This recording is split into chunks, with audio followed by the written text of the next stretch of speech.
سلام سامعین، پیش خدمت ہے عمران سیریز کی موجودہ چلنے والی ناول دھوئیں کی تحریر پارٹ 6۔ وہاں سے وہ سیدھی خاور کے مکان پر پہنچی۔ اسے خاور کو پیش آئے ہوئے حادثات کا علم تو نہیں تھا، اسی لیے وہ وہاں پہ شاید دوڑی چلی گئی تھی۔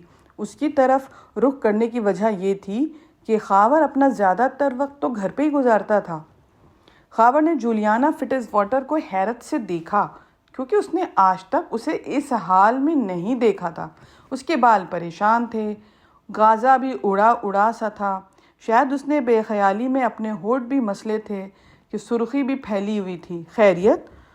خاور اٹھتا ہوا بولا۔ ہاں، بیٹھو بیٹھو، سب سے پہلے مجھے پانی چاہیے، میرا حلق خشک ہو رہا ہے۔ پانی آیا، وہ اسے ایک سانس میں پورا پی گئی، پھر تقریباً 10 منٹ تک آنکھ بند کیے آرام کرسی پہ پڑی رہی۔ دفتن خاور نے کہا، مجھے الجھن ہو رہی ہے بھائی، بتاؤ کہ کیا بات ہے؟ کیا تم آئینہ دیکھنا پسند کرو گی؟ ہاں، ضرور۔ جولیا نے اپنے پرس سے چھوٹا سا آئینہ نکالا اور پھر ہنسنے لگی۔ تم بتاؤ کیا ہوا ہے؟ پہلے تم بتاؤ گے، میرے چہرے پہ ورم کیوں ہے؟ ارے کیا نہیں، پہلے تو تم بتاؤ تمہارے چہرے پہ ورم کیوں ہے؟ جولیا نے پوچھا۔ ارے بھائی، میں نے تو مار کھائی ہے اور میں نے مار کھلوائی ہے۔ جولیا کھل کھلا کے ہنس پڑی۔ میں اب نہیں پوچھوں گا، خاور جھنجھلایا۔ تھوڑی دیر کے بعد جولیا خود ہی اپنی داستان سنانے لگی۔ خاور بہت غور سے سن رہا تھا۔ میرے خدا، X2 نے میرا انتقام لے لیا۔ کیوں؟ تمہارا انتقام کیسے؟ میں نہیں سمجھی۔ ارے بھائی، اپنی داستان ایسی نہیں ہے کہ میں ہنس کا بیان کروں، خاور نے کہا، اور پھر ساری چیز بتانا۔ مگر تم جھاڑیوں میں کیسے پہنچے تھے؟ جولیا نے کہا۔ ارے بھائی، X2 کا معجزہ، اس کے علاوہ میں اور کیا کہوں؟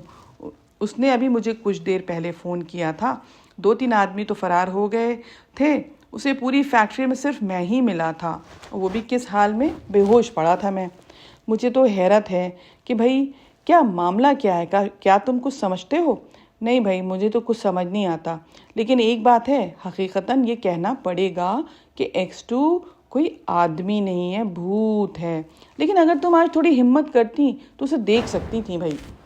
میرا خیال ہے کہ میری جگہ جو بھی ہوتا وہ ہمت ہار دیتا، جولیا نے کہا۔ خیر، خاور کچھ کہنے والا تھا کہ گھنٹی بجی۔ ہیلو، او آپ ہیں؟ جی ہاں، جی، جولیا یہی ہے۔ خدا کی قسم، آپ ہمیں ہر وقت حیرت میں ڈالے رہتے ہیں۔ خاور نے خاموش ہو کے ریسیور جولیا کو دیا، وہ سمجھ گئی کہ کون تھا۔ یس سر، کہو کیسی ہو؟ دوسری طرف سے ہلکے سے قہقہے کی آواز آئی۔ ٹھیک ہوں جناب۔ تم شاید ڈر گئی تھیں۔ جولیا جھیپی سی ہنسی ہنس پڑی۔ جی ہاں جناب، حالات ہی ایسے تھے۔ دوسری طرف سے آواز آئی، X2 نے ان لوگوں کے خلاف سائنٹیفک جنگ شروع کر دی ہے۔ یہ X2 ایک تازہ ترین ایجاد ہے، پاگل کر دینے والا انجیکشن کا اثر تھا۔ X2 کے تازہ ترین ایجاد جو کہ پاگل کر دینے والا انجیکشن تھا، اس کا اثر تھا جو تم نے ان دونوں لوگوں پہ دیکھا، اور یہ 2 ماہ سے پہلے اس کا اثر زائل بھی نہ ہوگا، یعنی سردی کے موسم میں وہ پاگل ہی بنے رہیں گے، گرمی شروع ہوتی ان کی حالت سدھر جائے گی۔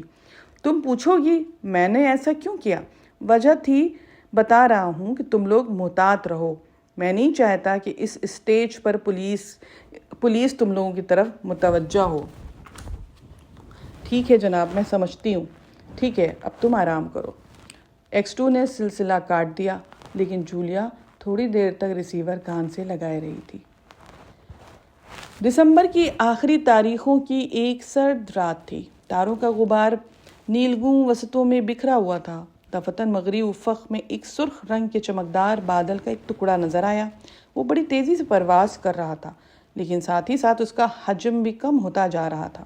شہر کے بیچوں بیچ پہنچتے وہ صرف ننھا سا نقطہ سا رہ گیا، سرخ اور چمکدار نقطہ جس سے شعاعیں سی نکلتی محدود ہو رہی تھیں۔ لوگ چلتے چلتے رک گئے تھے، ہر جگہ آدمیوں کا بھیڑ مجمع نظر آنے لگا تھا، ٹریفک بند ہو گیا تھا، اور اب تحریر تھی، وہ دھواں نہیں، تحریر تھا، شاید دھوئیں کی تحریر۔ اب وکٹوریا اسٹریٹ کے لوگوں، تم پر تباہی آ رہی ہے، صرف 1 گھنٹے کے بعد قیامت سے تمہارا سامنا ہوگا، بھاگو۔ چمکدار نقطہ اس تحریر سے بالکل الگ تھا اور ایک جگہ پہ جیسے جم سا گیا تھا۔ شہر میں بھگدڑ مچ گئی تھی۔ ملٹری ہیڈ کوارٹر کی سرچ لائٹیں اندھیرے کا سینہ چیرنے لگی تھیں۔ روشنی کی بے شمار آڑی ترچھی لکیریں زمین سے آسمان تک نظر آنے لگی تھیں۔ ٹرانسمیٹر چیخ رہے تھے، کچھ نہیں پتہ چلتا ہے، وہ بہت بلندی پر ہے، سرچ لائٹ کے دستر سے بہت دور۔ تقریباً 1 درجن جیٹ طیارے شہر میں چنگھاڑ رہے تھے۔ آسمانی سرخ تحریر آہستہ آہستہ اپنا حجم بڑھاتی جا رہی تھی اور اچانک وہ چمکدار سا نقطہ غائب ہو گیا تھا۔ وکٹوریہ اسٹریٹ میں دراصل زیادہ تر بڑے بڑے تاجر اور ان کے کارخانوں کے مالکان کے گھر تھے۔ اس طبقے کے لوگ عموماً ضعیف الاعتقاد ہوتے تھے۔ جن لوگوں کو دوسروں کی چھینکیں اور ڈکاریں مستقبل سے مایوس کر دیتی ہوں، ان کی بدحواسی کا بھئی کیا ہی پوچھنا۔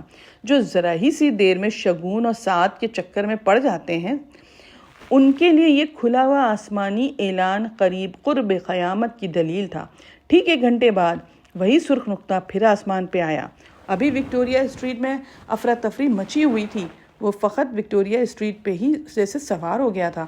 ایسا معلوم ہو رہا تھا جیسے اس میں سے کوئی دوسرا نقطہ نکلنے کے بعد نیچے آ رہا ہو۔ اس کی رفتار بہت تیز تھی، اتنی تیز کہ اس پر نظر جمانا مشکل تھا۔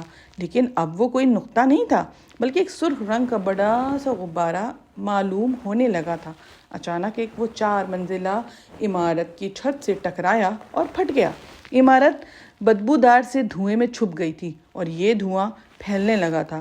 پھیلاؤ کے ساتھ ساتھ اس کی کثافت میں بھی کثافت بڑھتی جا رہی تھی۔ دھواں اتنا گہرا ہو گیا تھا کہ اس کی لپیٹ میں آئے ہوئے 2 آدمی ایک دوسرے کو نہیں دیکھ سکتے تھے۔ لوگ شہد کی مکھیوں کی طرح اپنی قیام گاہوں سے نکل کے ادھر ادھر منتشر ہونے لگے تھے۔ شور کا عالم یہ تھا جیسے سور اسرافیل پھونک دیا گیا ہو۔ بہرحال وہ قیامت ہی کا تو منظر تھا۔ نہ جانے کتنے دم گھٹنے کی وجہ سے ختم ہو گئے تھے۔ 2 لاشیں وکٹوریہ اسٹریٹ سے برآمد ہوئی تھیں۔ یہ خبر دوسرے دن کے اخبارات میں نظر آئی۔ یہی نہیں بلکہ تقریباً 5 کروڑ روپے اور کروڑوں کے جواہرات غائب ہو گئے تھے۔ شہر کے صرف ایک حصے پہ مصیبت نازل ہوئی تھی، لیکن ایسا معلوم ہو رہا تھا جسے پورا شہر ویران ہو جائے گا۔ لوگ بری طرح سے بھاگ رہے تھے۔ اندیشہ تھا کہ مضافات کی آبادی کے لیے یہ لوگ قیامت بن جائیں گے۔ شہر ملٹری کی نگرانی میں دے دیا گیا تھا اور چاروں طرف فوجی دستے گشت کر رہے تھے۔ اس دلچسپ داستان کا یہ سلسلہ یہاں پر ختم ہوا۔ آگے بڑھنے سے پہلے ایک ریکویسٹ ہے کہ اگر ابھی تک آپ نے ہمارا چینل سبسکرائب نہیں کیا ہے تو کر دیجئے، اور لوگوں سے، اپنے دوستوں سے، اپنے فیملی فرینڈ سے کروا بھی لیجئے۔ کامنٹ کر کے ضرور بتائیے کہ آپ کا کیا فیڈ بیک ہے۔ شکریہ۔